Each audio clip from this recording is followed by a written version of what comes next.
There've been some pretty strange relationships there. Some of them been estranged, where the equal partners didn't speak to each other. Might have been an occasion where they might have even shot at each other from time to time.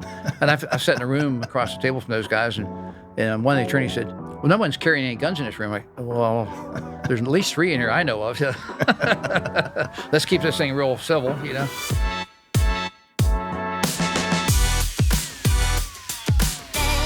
Welcome to Money Market, a Bank of Tampa podcast. We highlight the businesses, expert business advice, the local economy, and points of interest in the Tampa Bay market. Follow us on YouTube, Spotify, Apple, or wherever you find any podcast, really. Make sure you share this episode with a friend or colleague. I am your host, Owen LaFave, the Pinellas County Market President for the Bank of Tampa, Tampa Bay's oldest and largest community bank. Today's guest has been wrangling up land buyers and sellers for decades. He sold over $1 billion in land sales and sold tens and thousands of acres. He's a member of the Tampa Bay Builders Hall of Fame, the NAIOP Hall of Fame, the Fig Car Hall of Fame, and of course, my personal Hall of Fame. Lots of Hall of Fames. He's a teacher, mentor, philanthropist. Today, we're joined by a legendary real estate land broker and founder of the Eshenbaugh Land Company, the Dirt Dog himself, Bill Eshenbaugh. Bill, thanks for joining. Oh, good morning. The Hall of Fame is just how they kick you upstairs and get you off the committees, I guess. But man, thank you for commenting. There is no kicking you off. You're still kicking. But just where did the Dirt Dog come from? Where did the nickname come from? Years ago, way back, I had a joint venture with CBRE, the world's largest real estate firm. Sure. With me as an individual, and they wanted to start a land department. So we went out, we did a proposal with one of their guys, Don Lombardi was his name. Went out, met the client, and at the end of the meeting, the client said, we can't list with you. Why? He said, well, Bill, you have sold so much distressed property for the RTC, the FDIC, all these other things that have happened in our history. You're going to taint our property with your name on it. It's going to drive the value down. Is that right? So we can't list with you. And I said, wow. So Lombardi and I came back downtown to the Hyatt, which was near his office, and we decided a beer or two was in order to talk about this sad ending to our efforts. And we're sitting, and he said, well, come on, old Dirt Dog, you can shake it off, man. We'll move on to the next one. So I thought about that on the way home, and I was working on a new email address and a new website address, and I got rid of the old part. I said, the Dirt Dog was available, so I grabbed it for a website, grabbed it for an email address, and if I'd have paid Nancy Walker $100,000 for marketing information, I couldn't come up with a better moniker, I guess. It's really stuck. It's a great name, and it stucks. And I know we were kind of joking around, but I mean, people actually just refer to you. You've been introduced as the Dirt Dog, and people just kind of like forget your name, and it worked. I get greeted by people as, "Hey, dog, how you doing?" I've been introduced to do speeches in real estate. The audience knows me anyhow, probably, but just the Dirt Dog this morning is giving us the NAIOP address or the updates this morning. So yeah, it's kind of fun. So you sold so much property during, I guess, the recession, and this is like the S&L recession, right? So we're talking 80s, that you had a stigma about you, that like you dealt with bad property? Apparently, at least with one guy. Yeah, I ran the sales center for the Resolution Trust Corporation, the RTC, 90 to 92, and left. I did nothing but RTC and FDIC work for probably 5 years until they were done. Okay. Built off that, got back in the land market, the real world land market, and along came 08, back we are doing bank work for 4 or 5 years, and so we built on the second wave with what we learned in the first wave, how to get into banks, find a work, and go sell it. So yeah, we've been through a couple of cycles in that regard. Now, how would you compare the two cycles? The original cycle and then the great financial crisis of 2007 to 2009? Well, the RTC was a Sunbelt deal. It was a savings and loans. It was much smaller in impact. I mean, if you're in Detroit, I don't think you knew anything about the RTC because it wasn't a savings and loan deal up there. Mm-hmm. Where the 08 was worldwide, perhaps, it certainly impacted our whole country, way beyond real estate, way beyond land in the Sunbelt. So the last one was much bigger, much more severe. And in terms of just the land, because I mean, a lot of that so it was S&L, it was the I guess the tax code that had changed, right? That facilitated a lot of that development and construction and overbuilding.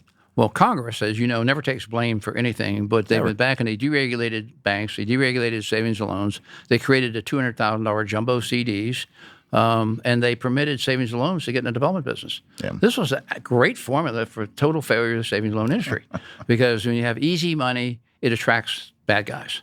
And bad guys came out of the woodwork and they would borrow 130% loans with no intention of ever paying them back. And they've set us up for the savings and loan crisis that was mostly land and mostly Sunbelt from here to California. And it put a lot of good savings and loans out of business. Now, I know banking and finance isn't necessarily your expertise, but I know you got a lot of experience and depth in it as well. Any equivalent to that in what you kind of see in credit unions today with allowing them to get more into commercial? I mean, as a bank, we come up against them on a regular basis. Structure isn't really, we're not doing crazy stuff, right? We're not doing 130, 30%, loan to cost, loan to value. But I mean, they are definitely moving into a market that they don't necessarily have a lot of depth and expertise in. Well, usually the bad guys are smarter than the lenders are trying to make the new loans to meet the criteria that comes down from headquarters somewhere to tell them to do it. And so it attracts, like a moth to a flame, people with less scrupulous standards perhaps than we'd like to see as a banker. Well said. But you didn't get your start in the land business, right? You got it in home building. Is that correct? In Florida, I go back a long ways. I worked for Prudential back in the 1960s, making loans to Bartlow in Youngstown, Ohio. Okay. And making loans on houses that if it was worth more than $10,000, my boss had to go look at it. So it goes back a ways. I then took a detour. Different time a little bit. Yeah. I took a little detour with my first wife's family, had a trucking company. And they were growing it, and they had nobody there with a college education other than a bookkeeper. And they hired me, and I didn't know anything about trucks. They thought I knew something about insurance. I didn't. I made loans. I didn't sell insurance. But I joined them, and we went from about a $2 million a year carrier to about a $30 million a year carrier. And I ended up as president of it in Pennsylvania. Then along came the Great Steel Recession, and along came the deregulation on July 1st, 1980 by Jimmy Carter and Ted Kennedy, rest your souls, deregulated the industry. And we went, whoops, this is a problem. We're unionized. It's going to be tough. So I went from there to Florida and got into land here in 83. Okay. So in the home building business, yeah. How does the market now compare to the Tampa Bay market in 1983? It was pretty simplistic then. Yeah. There wasn't a lot of sophistication. There were no big developers like we see today. Was not the consolidation. The builders were mostly small. There were not very many national builders. I don't think we even used that term then, national builder. U.S. Home was around. They were one of the first to be a national builder. Lennar was still a Florida-based builder. D.R. Horton was only 18 years old at that point, maybe, as a builder. So it was, it was one-on-one with small builders, and everybody's struggling to borrow enough money to buy the land to build a house. Right. So a lot of consolidation in the industry since then. Oh my goodness. Yeah, absolutely. Absolutely. So in terms of just trends you've seen over the years, I mean, what's the trend line look like? I think there's more and more consolidation is going to happen yet today because those big builders are able to buy in the supply chain, buy everything cheaper, put demands on labor. You're building 4,000 homes a year in a marketplace. You have the attention of your subs and vendors. And if they don't pay attention to you, there's people standing in the hallway wanting to do business with you. So I think we'll see more consolidation. I mean, you just look at Lennar just recently formed a side company to take their land. They're going to go public with it for $4 billion. Okay. Well, I think that gives Lennar $4 billion in cash. Puts your land over in a liquid asset. With $4 billion in cash, I'm going to bet they're going to consolidate more markets, more builders become part of the Lennar family. I'm just guessing. Horton did that with their side company as well. So it's the consolidation, I think, will continue to happen. And the side company just out doing land acquisition? Yes. Okay. So just land banking, essentially. Land banking. If you remember, Michigan and all the auto industry went to just-in-time delivery when they built cars. The home builders are going to just-in-time delivery of lots. Okay. We need 100 lots this month. Okay. Cousin, developer, friendly, affiliated family company, ship me over 100 lots. D me over 100 lots. You get them ready because these will be off book. That doesn't impact the stock of a big public builder. So these are not public. They're privately owned companies that are. They might be public because they're going to use public money to put them together, but they're not going to be worried about quarterly earnings like they are in a home building company. Okay. That's really interesting. How have regulations changed over the years? I mean, we had Ron Weaver in here, and of course, Ron was instrumental in a lot of the land use law in Florida, and certainly this area as well. Very active, but he kind of took us through the wild, wild west, if you will, in the early days in the 70s and 80s and to where we're at today. But how has that changed? Oh, tremendously. I got here in 83. We did not have DRIs, Development of Regional Impacts, yet. They were coming. Swift Mud, the water management district in Brooksville, was in a double wide south of the city of Brooksville. Okay. Today it's a campus of multi-story buildings. Sure, hundreds of people working out there, if not thousands. We didn't have an urban service area. We didn't have impact fees. I was part of the, I guess, the young crowd at the time that sued Hillsborough County to stop impact fees. We spent $500,000. We almost broke ourselves, and we didn't stop impact fees. So it was pretty easy. I mean, we didn't have the regulations. When I think today of the 40 or 50 different agencies we have to satisfy on a property, I'm not sure we were even worried about eagles back in those days. I don't know. I don't remember it being an issue, But there were a lot of things. Gopher tortoises. Gopher tortoises, Gopher tortoises were lunch for the work crew. I mean, it was no big deal, right? So today, I mean, what are you seeing in today's environment? Are things starting to ease up a little bit, or is they just kind of strict as ever? Oh no, I think the environment from a regulatory standpoint is only going to get worse. And I think as we've gone from 15 million to 17 million to 23 million people in Florida, that a lot of those who came here and a lot of those who have been here for a long time are becoming more vocal and more active about what's happened to my roads, what's happened to my schools, what's happened to this growth, where's the land coming from. So there's going to be ongoing challenges. That I would say that in the early part of my career, 12 months was a great length of time, a long length of time to take a property through zoning and be ready to develop. Yeah. Today, that's, if you're lucky, 24 to 36 months, depending on the environment, where you are, and what the issues are. So that's a long fuse, and it's a long time to try and guess where's the market going to be in 2028. It's a big gamble, right? I mean, the world changes in months. Everything moves so quick, let alone, 2-3 years down the road. It's a big gamble. It's a political gamble. I mean, look at what our county commission changed to in 2018 in Hillsborough County, for example. It was anti-growth for 4 years. Manatee County was pretty developer-friendly until last summer in the primaries, and 4 incumbents got turned out because they were too friendly. So now Manatee County is a big question mark. How difficult is it going to be there? Citrus County just turned down a zoning or a planning commission hearing twice now out in the western part of Citrus County. Too much traffic, even though it probably meets the comp plan. Who wants these little 40-foot wide lots? Well, somebody wants to buy a house maybe, but right. not the people around it. Right. I mean, we're struggling with affordability. I think there's probably plenty of demand for it. Yeah. So, but then the challenge is the people around it don't want that cheaper price home nearby. Is that the issue? The NIMBYs? That, and I've watched comments on LinkedIn quite a bit about people that, there's some farmer, somebody who's being offered $250,000 an acre, but he's 5th generation. Should he sell or not sell? And all these people, probably 90% of the people commenting were, oh, hold on to your farm. You should never sell. And I'm thinking, where do you live? The people who are commenting, are you living on a piece of land that was once developed by somebody, just happened to be 40 years ago or 100 years ago? Right. You're living on land that was one time we all did, productive agricultural land, perhaps. Yeah.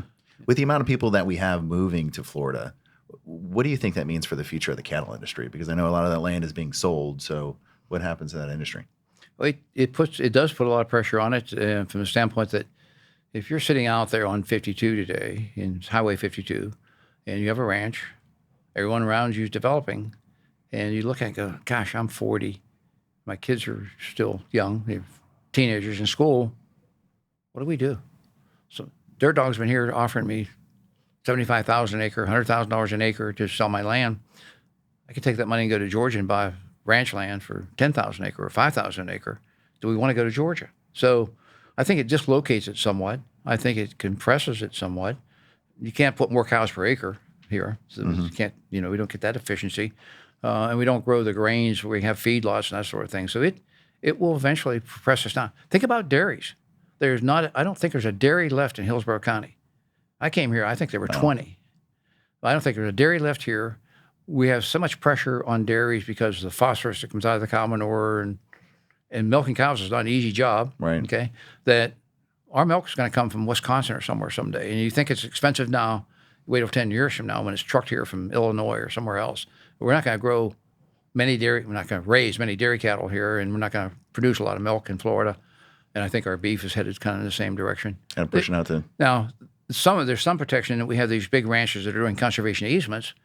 They're consigning themselves to being ranchers. I think about them on the flip side.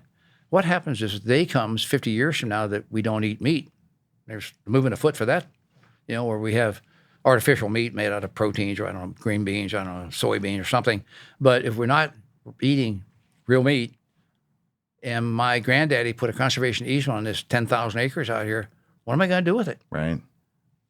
Yeah. So, but granddaddy's gone, so all we can do is curse his soul, I suppose. But it could be a problem on the other side of the coin as well. I think about that. I don't know, maybe other people do, but I like to think about things in the middle of the night because I'm old and got things to think about, right? Yeah, well, that's because you're in the business. I never thought of that. Yeah. But yeah, you're right. When you think of maybe 3D printing or just lab grown meat, I mean, potentially maybe you don't even need to have cows. I mean, I think there always be like a niche, but maybe it becomes a niche and not so mainstream. Look, who would have thought? You've been in Florida a long time. How many generations? Me, no, and I'm from Wisconsin. Okay, Wisconsin. Speaking of, but I've been here for 30 years. We look back at over 100 years of citrus, and we had the freezes that took out a lot of land. And now we have young parents that don't want to give their kids orange juice because of sugar. And now we got greening, the disease that came from somewhere in the far side of the Pacific, that's killing the citrus industry. Who would have thought that Alico would be out of the citrus business? Yeah, or the Evans family would be out of the citrus business, and they're about out of it. So if that's possible, it's possible we're going to be out of the beef industry someday. Sure. Because of changing consumer needs, changing production things. I mean, there are some people on the green side of our world that think that cow fluctuation is causing all sorts of global warming, ozone problems. And you compare a herd of cattle with 100 buses going down the street. I'm not sure which one's more damaging, but we keep on running the buses, right? We just put little tanks on them and capture that, and we'll use it. Use the power vehicles. And the other thing that's happening to some of the landowners is that they're getting surrounded by development. Yeah. They don't want to sell. They want to keep their cattle or whatever they're doing. It's not citrus anymore, but they want to keep their cattle on their property, for example. But what do they do to the next generation of their family if everyone develops around them and the neighbors are complaining about the smells or the noises or the hours they work or animal cruelty over there because you cracked a whip over the top of a cow? Didn't hit it, but you cracked a whip and they think you're beating them to death. Or you go to the county and the county says, well, I'm sorry, but you can't develop. The highway in front of you is now full of capacity and there's no more capacity for traffic from your property unless you want to build a $10 million road, or the sewer's no longer adequate size to serve your 1,000 acres. So they're caught in a dilemma. Do I take the money and run and go to Georgia and buy another ranch? Do I stay here and hopefully forever? And then do my kids want to be ranchers and do all this work from 4 a.m. until dusk at night, 6 or 7 days a week? Yeah, you hit a couple things there, and one of the things that it is remarkable to me when people move next to a farm or a railroad is one that's pretty obvious, right? Because you move in, it's going to make noise. There is going to be a train that goes by there at some point in time. You move next to a cattle ranch, I mean, you're going to smell it. So you knew what you were getting into. I mean, you can't object to it now, but yet people do. Oh, they do. They do, absolutely. They start to think it's their park.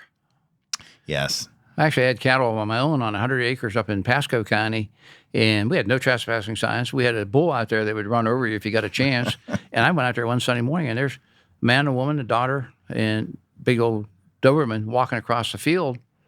And I started shouting at him, "Get off here! Get over here!" I can remember the guy has a shirt on that says Special Forces. I'm thinking, he can rip my throat out just looking at me, but right. He was very polite. And I said, that bull cannot run any of you, and that dog is just a target for him because it's an enemy. Mm-hmm. This is not a park, but they didn't get it. They just think it's their land. It's there next door. It is amazing, just because it's vacant, it's public land. Exactly. Right? There's not a house on it, so it's public land. Exactly.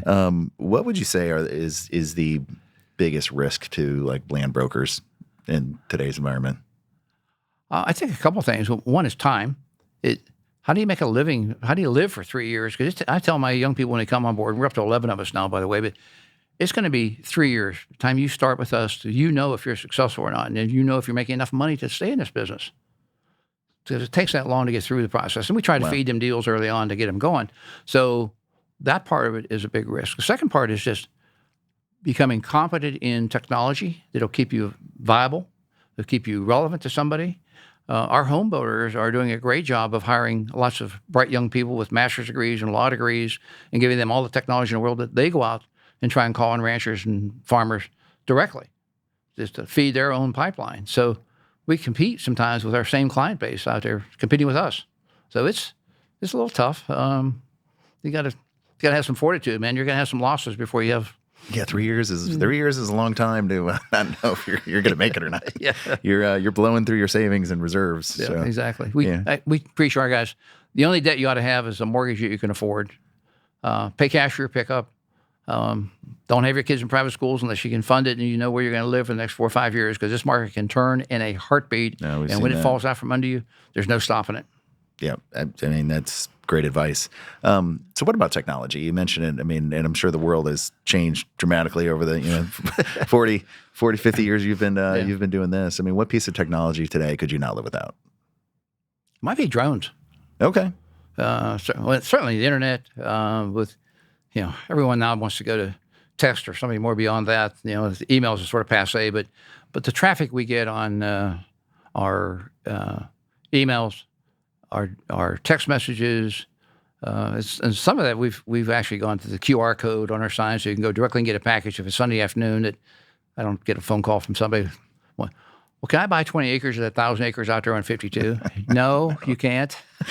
But thank you for calling. Right. So we've tried to automate a little bit in that regard. But it's probably the ability to communicate like we do today. And then I can set one of my youngsters who are 24, 25 years old down and say, I've got a piece of property up in Pasco County. Here's the property owner's name. In an hour, they can come back and tell me the land use configuration, a lot of the major issues, the floodplain. Is there an eagle on it? They just can draw it. That took me days. I would have to go to the courthouse on Fridays. I usually made Fridays my day to go down and sit in front of a microfiche machine. Oh, yeah. Pull up all this stuff and read it, and write down notes about who owned property. I actually was sort of a pioneer that I would hire a pilot to go fly my properties. Because I decided if you're only going to use road photography, you only needed 2 photographs from the road. One was open field and one was woods. Right. That's all you needed, right? But if you had aerial photography, it told the story, because I wanted to show what was going on around it, where the roads are coming, where the houses are being built. And so I spent thousands of dollars with little hard drive discs that don't fit in anything I own today, right? And so I had to throw them all away here a couple of years ago when we were moving. But to have the ability today to go online and get photography right off the website, and then go out with your drone the next day and have live photography and tell our guy, I want these shots. I want to be able to see this road and that road and what's going on out there. Sure. All that technology just helps us so tremendously. Yeah, it's so much faster, so much cheaper. Oh, unbelievable. Now, does that also substitute, like we were talking, like, you're leaving here and you're going to walk a property. Yeah. If a property's 1,000 acres, how much do you actually walk of it? Well, I drive it. Yeah. Okay. You got to be on it. You have to be, right? My mantra to my team is get on it, get out of your vehicle, turn your air conditioner off, shut your engine off, get out, walk around, see what the soils feel like under you. Listen. Just be quiet for a minute. Do you hear a sawmill, or do you hear an airport? Do you hear a train? Do you hear some noises in the background that's not going to make this? What do you smell? Is there a hog farm nearby or some other noxious use, a chemical plant around the corner? Mm-hmm. You still got to get on it. And that's maybe the hardest thing to transition to somebody who's 25 years old going, Bill, I got it right here all on the screen. No, you don't. You haven't smelled it. You haven't walked on it. Well, I may have been 25, I think, when the bank was taking over a piece of property, and one of your brokers, we went to meet to do the listing, and she was equipped, wearing boots and jeans appropriately. And here I left the office and I'm wearing dress shorts and a pair of slacks. And she's like, we're walking the property. I'm like, we're doing what? And she's like, we're not taking over this property unless you're walking it with me. And I'm like, all right, here we go. Oh, that comes to me. And I said, don't worry about what you step in when you get out, because it'll clean up, you got to understand the cowboy rule. The person in the right front seat opens the gates and closes the gates.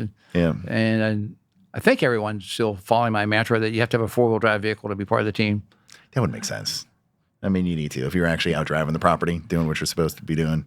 Well, one of the sayings about having a 4-wheel drive is you get stuck a lot further deep in the property than a 2-wheel drive. I can see that too. Yeah. No, I did learn. I do have, I did for a period of time. I had a pair of boots and jeans in the trunk. So under my back seat is a universal land key, which is a bolt cutter and a new lock. So if I got to cut my way in, I can leave a lock behind it and call the guy and say, I just put a new lock on yours out here. That's mine. Here's the code to it. So how would you define the market in Tampa Bay right now? The market? It's got a lot of different directions going on. The office guys are struggling. If you're Class A, you're in great shape. If you're not Class A, wow, you got lots going on. Yeah. There's a lot of retail, I think, is struggling, trying to figure out what they're going to be. And we look at West Shore Mall coming through, for example. It's got to remake itself. Home builders got a little over their ski tips last year by the continued to raise prices, and they anticipated that the Feds were going to cut interest rates and that mortgage rates would come down. Ruckrow, here in July or so, when the Fed started to cut rates a little bit, the interest rates didn't go down. In fact, they went up a little bit. Yeah. And so the builders are buying down. They've been making great margins, by the way. I mean, after COVID, their margins, if you watch public companies, were up close to 40%. Most of my lifetime, they'd have been happy to have 15%. Sure, yeah. So that's kind of usually it's 15 to, I guess, 10 to maybe 20% on the high side, right? Yeah, exactly. So they had to cut some margin to get down to 29% by doing buy downs. At 50 grand in buy downs is still not more than 10% of these houses these days. So and the supply side seems to have sorted out for them, but the home buyer, whoever that is, has not exactly shown up like they expect. So we think the home builders are going to spend the first half of this year trying to just figure out how do we adjust, where do we get our land? We need it, but we don't want it. Right. I don't want to pay for it, but I need it for next year. So most of them are in pretty good shape this year. The other thing they're doing is they're burning off the inventory that they bought 4 and 5 years ago at lower pricing. And today's pricing is a little stouter than it was, so they've got to figure that all out. Apartment folks went in the tank in mid-22 and interest rates doubled. Yeah. And we had a lot of stuff in the pipeline. A lot of people would not notice that because you drive around, there were still a lot of new apartment projects being built because they take a couple of years. But there haven't been many new starts in I think permits are down, 40, 50%. Permits are way down, 50%. But first Wednesday in November might be a significant date for all of us. The day after the election, we actually wrote a contract on an apartment site with a group out of Wisconsin. And they started the conversation by saying, we'd probably gone back to Wisconsin if the election had gone the other way. But we think it's going to be a good positive time to do a new project in Tampa. And we think that the supply will be leased up by the time we get to 2027, and we need housing for 2027. So we've now written 3 deals and got 2 more deals in the pipeline that we're trying to write deals on for apartments around the marketplace that have been pretty quiet for a couple of years. Okay. So we see that coming. Market's feeling encouraged. 2 people, and this was up your alley from your NAIOP days, we had 2 different groups in our office using terms spec industrial since the election. Wow. I hadn't heard those words in the same sentence for a while. Yeah, a little bit, yeah. So a little bit, nipping around. There's still some trying to find equilibrium in pricing between land sellers and land buyers, but it's coming. How far is kind of that big ask? Is it so you said it's starting to narrow? It's starting to narrow, yeah. Okay. Yeah. And some encouragement with the election. I mean, that is kind of interesting. I almost didn't feel the same maybe sense of anxiety from clients that I have in years past. And I guess maybe because with Trump, you knew what you got. With Harris, you were kind of getting more of Biden. So you kind of knew both sides, like what the world was going to be. So I at least a lot of the conversations I had weren't, let's wait to see what happened with the election. But clearly you're saying there was a little bit of a logjam that people were waiting and were feeling a little more encouraged with the new administration coming in. Oh, very much so. They think that things aren't going to get any worse on taxes. Sure. Things are probably not going to get any worse on interest rates. They probably have an environmentally friendly president in terms of development. We're probably getting rid of some regulations that he got rid of before and Biden put back in. He's going to get rid of again. I mean, just, that kind of seesaw. So we just think the whole environment is going to be more positive. And, people have a hard time in the period of uncertainty. Yeah. September. Who's going to be president? I don't know. Well, I'm not going to do anything. I'm going to wait till November. Mm-hmm. Whether you're a Trump fan or not, if you got to November, you go, at least I know who's going to be president. I think I know what the policies are going to be. Now I can decide if I'm going to make a decision to be liquid or am I going to put some money in the market again. What about things like Pasco that keeps threatening the moratorium on multifamily? Does that give developers pause for moving in and purchasing property there? No, I don't think so because the moratorium, you got to read into it. It's really a moratorium against new applications completely, and starting with the rezoning process. It doesn't apply to stuff that's already zoned. Okay. It doesn't apply to the big MPUDs or DRIs out there like Wiregrass or Two Rivers. So if you go from Bruce B. Downs all the way to 301, what moratorium? And it was spot on for a while. It was a couple different commissioners in their districts for no new applications. One of them's no longer a commissioner. So never mind us. That's behind us. Yeah, I make it rear its ugly head as soon as we have another election coming in 2 years. Yeah, that's always the game changer. Yeah.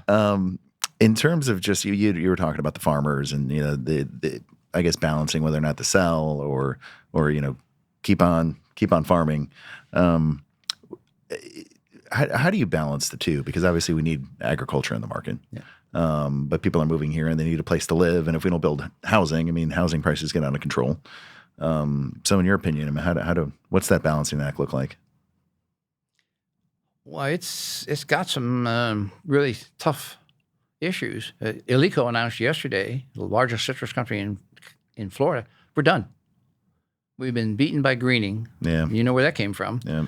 It's a disease that's killed the trees. We've gone from over 100 million cartons of, is it cartons the right word, of citrus a year to 12. That's sad. It's done. Yeah. The greening is almost impossible to beat.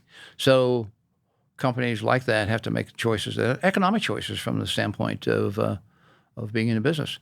Ranchers have to make a choice about where we're at in beef prices. They're pretty high. Mm-hmm. And I've never met a rancher yet that said that we really make a lot of money in the cattle business, although they still in the business after 100 years, So I guess they're doing okay.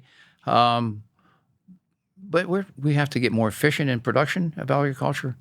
We may have to go and bring back some lands that were productive at one time and then just a little too far out from the centers of transportation to get to market. And I think we have to look at some of the older uses that we've had on land. Can we redo it? The Live Local Act made a step toward trying to do that with multifamily, although it's been resisted in a lot of places. But I think the consolidation, the redo, West Shore Mall is a good example. It's not taking any new land out of play, and we're going to put several thousand apartments out there, to go with some retail. Who'd have thought apartments were a good idea there 40 years ago? Right, sure. Today they are. So I think the market drives everything. You got to make money to do it. Why take the risk? Right. Otherwise, so as we see the opportunity to do infill, that's going to happen to us. As we get more efficient on the farming side, and farming's a big business. And you go buy a tractor for $500,000. That's not your average Joe Blow out there doing it after work. And these tractors are so sophisticated with the technology is amazing. Technology on them. Yeah. The only reason there's an operator on most of them is somebody has to listen to the radio. Just in case it goes off track, but they're pretty good. Yeah. Do you all do infill brokerage as well? Yeah. Okay. Yeah. I thought so. I feel like I see your we've signs done around town and some stuff here in Hyde Park with David Weekley, for example. Really, really nice stuff. We've done. If you think about Harbor Island, everything above 5 stories in Harbor Island, we've sold. At one time, some of those sites 4 times, but and then they screwed me up and built on it, But we've done there. We've probably done 4 or 5 projects up through Channelside, starting way back early on. Again, some of those 2 or 3 times sold it. 04, sold it again in 08, sold it again in 12. Going back to the well. And somebody built on it again, messed up my business plan, right? But we do a fair amount of that. Okay. So, I mean, getting out into, Pasco and parts of Hillsborough County, maybe even in the Polk County and Hillsborough and Citrus. I mean, so price per acre on ag versus price per acre, I guess maybe, price per lot, if you will, on the home builder side. I mean, what's the market looking like today? The ag land prices per acre have gone up. Partly demand, and some of that demand is not from home builders. Some of that demand is for solar. Okay. I don't know. I think we did 100,000 acres of solar a year ago. That drove the prices up pretty dramatically. And some of it comes from the conservation easements. We have like upwards of $3 billion that's been put in conservation programs to go to a rancher and say, look, put a conservation easement on your ranch. We'll give you half the value of it. You can take that cash. You can keep on doing cows the rest of your life. You can just never develop it. And those ranchers love it. Oh, I'll go buy another ranch, with the money. Sure. So there's a lot of competition there. But the land, when I first started doing land in the late 80s, it was a 5 rule. Pay $5,000 a blank. The finished lot was worth $25,000, and we sold the house for $125,000. And Bobby Bird, who was a partner of mine, a developer, said one time, I showed him some land for $7,500. He said, take me to play golf, but don't sell me $7,500 land. I can't make it work. It's too expensive, over $5,000. Today, that same number might be $50,000, $75,000, $100,000. That's a really good location. That's just for the blank, undeveloped, entitled 50-foot lot. Okay. $100,000. Wow. Well, that puts us way over $500,000 for a house. Sure. Yeah, not entry level for sure. Yeah, that's right. So if someone's going to invest in land today, how would you advise them? Don't borrow money on it. Yeah. Always tell them that. I would go look at citrus land that's outside the urban service area today. Okay. An area where there isn't utilities, but with the future of citrus continuing to go downhill. You go look at even old groves in Pasco County that are north of 52 probably. It might be a good place to look.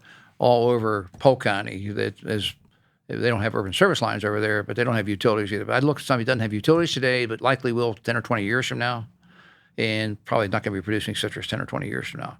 Because the nice thing about citrus land is it's high and dry and sandy. Mm-hmm.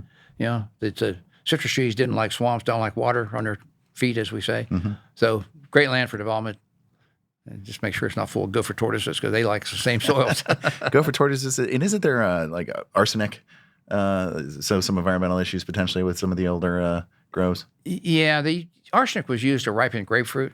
Okay. Think about that, right? Yeah. But around the areas where they had the sheds is mostly a suspect area that there's arsenic. Arsenic was used on ranches going back to the 20s to treat the Texas tick that came here. So the state legislature mandated cattle dips on the ranches. We had over 1,400 cattle dips supposedly in Florida at one time. And they were just concrete trough, looked like your boardroom table here. It sloped down, through and up. And there was a guy sitting top. It was a puncher, punched the head underneath the water. This water was full of arsenic, and it treated the cattle, and it killed the tick. Yeah. The cattle walked out, and they stood around in 10 acres and drip dried. Every couple of weeks they had to do this. So some of those ranchers, because none of these are built with any standards. There are no government standards about arsenic water, right? So here's something from the 20s and 30s. Arsenic doesn't break down very fast. Yeah. If you have a cattle dip, it's a $4 or $5 million cleanup, likely. So we have to test for that. And there's naturally occurring arsenic. Oh, there is? Okay. Yeah. There's some in southern Hillsborough County that's naturally occurring that the only way to build homes on it is to encapsulate it with 9 to 10 feet of fill. Okay. A lot of times we find a high level of arsenic, we can make it industrial. Because they're encapsulated. There's no kids that's going to be out there eating the dirt. And that's the big issue. We're worrying about kids eating dirt. I wish the kids would go out and eat dirt today, but they're all, they're all inside. Yeah. So, but it's just another test. Is there arsenic on the property from man-made or natural? Okay. So I'm sure over the years you've got some good stories. I can think of a couple that for sales that you and I were involved in together. But any good stories that just kind of stand out in your mind that are worth sharing? Oh dear. That are PC. Yeah, that'd be politically correct, right? Well, money is a strange separator of generations sometimes, and so I've had some where the 2 or 3 generations involved, and the youngest ones want to be lawyers and doctors and such, bankers maybe, that kind of thing, and no one wants to continue the ranch work, but Daddy's still alive, and he's only 70, and his son is 40. He wants to continue ranching, but the 25-year-old, 30-year-old next generation doesn't want to do that. So there've been some pretty strange relationships there. Some of them have been estranged, where the equal partners didn't speak to each other. Might have been an occasion where they might have even shot at each other from time to time. And I've sat in a room across the table from those guys, and one of the attorneys said, "Well, no one's carrying any guns in this room." I'm like, well, there's at least 3 in here I know of. Let's keep this thing real civil, Yeah. So it's been interesting to bridge some of those relationships. I learned a long time ago that there's some really ethical brokers out there, and there's some really unethical brokers. And I want to be one of the ethical ones that people learn to like and trust, because they do business with people they learn to like and trust, right? And what a great test for me to be able to do business with 2 family members that don't speak to each other, equal 50% ownership on each side, and be able to get a deal done and have them believe that's the credibility of bridging that. So that's been fun. Been a heritage for me. That's incredible, and I think you are all of those things. So well done. I mean, you're certainly walking the walk. I can think of one situation in family that you would know that the bank actually banked the family, and the 2 brothers didn't get along, and we actually had a Chinese firewall between. So I took one half of the relationship, another one of our bankers took another half, and they would come up in loan committee. I mean, literally, I would get up and walk out, or our other banker would walk out to make sure that none of the information was exchanged, and I had no idea what was going on and couldn't share, and vice versa. I mean, it was interesting. I think that relationship is better now. But well, there were consequences if you crossed the line that were not just being chewed out. Talking about guns, yes. Yeah. So you actually sold Eshenbaugh Land Company to Ryan Sampson maybe 10 years ago. I did. The dirt puppy. Yep. Has he embraced the dirt puppy? No. No. It isn't like the dirt puppy. No. But you keep working. So what keeps you going? Well, I promised him in 2005 when he joined me I would be around for at least 5 years. Okay. And in 10, I said, well, probably another 5, because we were still in the middle of the downturn of 2008. And in 2015, when I And selling was a self-defense thing for me that I said, things are good. He's never going to buy from me in bad times. Right. And pay me anything. So, and I don't want to come in some Monday morning and find out that he's formed the Ryan Sampson Land Company and taken half the team with him. Yeah. That'd be bad. I don't want to be that broker who's 20 years from now, the sign's hanging off one nail out there and everybody says, whatever happened to the old dirt dog, So, and I wanted some financial security. So it was an ideal time to do it. And again, I told him I'd stay 5 more years. Just, you're buying it, you took him 5 years to pay me. So I'm going to be around for a lot of reasons to protect my interests as well as help him with it. So in 2020, okay, you're paid off now. What are you going to do? And I said, I don't know. Probably, I don't know if I'll do 5 anymore. I'm going to promise you 2, But I'm still enjoying it. I am trying to refocus a little bit. I actually made my New Year's resolution and put on my calendar that I'm not going to the office on Fridays. Okay. Yeah. I've told myself that for 5 years, but this year I think I mean it. But the other thing is I'm trying to team with young team members on any of my new listings that we do 50-50 on them. Okay. They do all the heavy lifting. But one of my concerns is, you age out, you forget something. I don't want to be the guy who aged out because he left because he screwed up something really big time. Yeah. Ethically, legally, all those kind of things. So I want to be able to sit there at 10,000 feet, keep them out of trouble, stay in the deal, get paid for it, of course. But I love doing it, and I still got a pretty good client base that comes to me. But I'm going to the 25-year-olds and going, you're going to work a little harder than you thought, but you're going to make some money on this, So I love that philosophy, and I've been around long enough in banking. I guess that really doesn't matter, but to have seen bankers that hung on too long and made a mistake, and then they're walking out the door with a box, and not the way they thought their career would end. Yeah. So I don't want FREC chasing me out the door. Real Estate Commission, Florida Real Estate Commission, what FREC stands for. I don't want that. I'm not going to let that happen.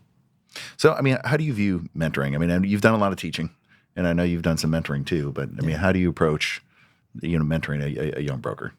Well, I love it. First of all, I would have been a history teacher if it paid any money. Okay, I was accepted at Slippery Rock State Teachers College to be a history teacher until a cousin of mine who's in the real estate business came along and said, "Do you know how much money a teacher makes? What are you doing?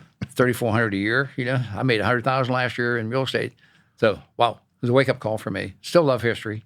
And my family goes back to the Revolutionary War. Our farm was actually payment in lieu of money from the Continental Congress to one of my ancestors who served as a private. So they got 120 acres out there in western Pennsylvania. But wow, cool. We still have story. it. Yeah, no kidding. Yeah. Still in the family. Yeah. We don't have the house and barn. We sold that when my dad died for estate purposes, but we have the rest of it. And I've got great nephews and nieces building a house on it right now. So they populated. So that's amazing. We've loved the land for a long time in that regard too. So it's kind of fun. But back to your question about mentoring, I started a scholarship up at my high school.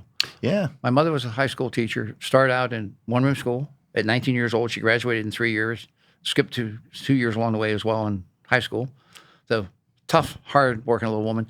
My dad taught in a one-room school for a couple of years, hated it, went back to the farm. So it came with an education background. And it's still one of the poorest schools probably in Pennsylvania. It's out in the middle of nowhere. So I started a scholarship fund there years ago, and now we're able to put 2 scholarships of $5,000 apiece out there, one to be a teacher, one to be a nurse, which I think is giving back in that regard. We've endowed a number of scholarships at Realtors Land Institute to help young brokers come along. And people keep saying, well, you mentored me. I go, I don't remember mentoring you. I just helped you a little bit, but we try to do it in our company. I've got 3 under my wing right now that every week we meet, every other week we have lunch, and we just keep trying to keep them on the right path, to do the right things, follow the code of ethics and all this stuff, and how to be the best broker you can be. So when you decide that, okay, I had enough of this, what do you want your legacy to be, Bill? When people look back and think of the dirt dog. I want to tombstone to say, he did the right thing. The end. And I want my memorial service to be 20 people show up going, or 50 people show up going, he mentored me, and everybody else goes, me too, right? I think you're going to have more than 50. So. I don't know, but that would be cold. Be great. It'd be cool if anybody showed up. We'll have a party to honor you many years down the road. long cold course would be all right. There you go. Banquet beer. Bill, anything else you want to add? You want people to know? Wow. I've had a really good partnership with my wife, Linda Keever, who I've been married to for over 34 years. Linda was the publisher of Florida Trend magazine for 20-some years. Before that, Home Buyer's Guide for another 10 years. And she's just been really good advice and a good soulmate. She has some health issues now, but she's going strong. She's just tough, good lady. She was so happy to find out. She thought she was 4th generation Floridian until she found out from an aunt a few years ago. She's 5th generation. Oh, okay. Big deal for her. I told her I'm 10th generation Pennsylvanian, and her answer was, so what? So I can't, that's kind of clear. I love what I'm doing. I don't know when I'm going to ride off in the sunset. Maybe never. I don't know. I was saying about what happens to old ranchers, right? Old cowboys on the ranch. When they can no longer chase cattle, they make them the cook or they make them the teacher at the corral to show young people how to do it. So I maybe just want to be the cowhand at the corral, showing you how to mount the horse right. I don't know. That's kind of thing. The teacher. I love it. Yeah. Bill, if people want to find you, how do they track you down? Oh, my email is bill@thedirtdog.com. That's thedirtdog.com, not any dirt dog, right? But that's probably as good a way as any. All right. Well, Bill Eshenbaugh, thanks for coming on Money Market. Oh, my pleasure. Good to see you. I've enjoyed watching yours in the past. I never think I'd be honored to be here. So yeah, thank here you. you are. No, thanks for coming. It's always a pleasure and happy to have you on. Great. If you got a question or show idea or would like to be a future sponsor, you can send us a message at moneymarket@bankoftampa.com. You can find us on LinkedIn, X, Facebook, and on Instagram at Bank of Tampa and online at bankoftampa.com. Thanks for tuning in. Thanks for subscribing, and we'll see you around in the Money Market.